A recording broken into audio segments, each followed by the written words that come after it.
Good morning everyone. তো সকাল সকাল ঠাকুরের পুজো করে দিনটা আমি শুরু করলাম। তারপর আজকে আমার ব্রেকফাস্টে ছিল চাউমিন। তারপর আমি রেডি হয়ে চলে এসেছি স্কুলে। আজকে আমাদের স্কুলে 15th অগস্ট স্পেশাল অনেক রকম ক্রাফট ওয়ার্ক হয়েছে।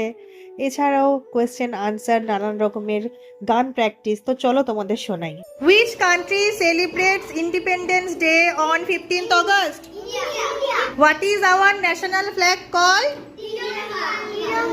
How many colors are there in our national flag? Three. What are the colors?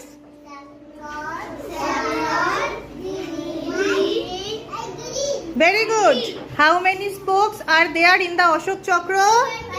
24. Very good.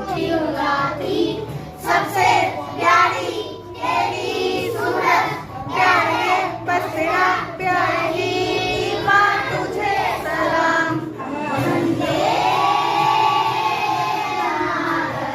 যাই হোক, আজকে স্কুলের সারাটা দিনই ওই 15ই অগস্টে যা যা হবে সেগুলো প্র্যাকটিস করিয়েই কেটেছে। তারপর এসে আমি এখন পুঁই পাতার বড়া করছিলাম। এছাড়া রান্না করে গেছি ডাল, পুঁই শাক আর এখানে আমের চাটনি। তো এখন দুপুরবেলা খাওয়া দাওয়া হবে। আবার দেখা হচ্ছে নেক্সট মিনি ব্লগে। বাই।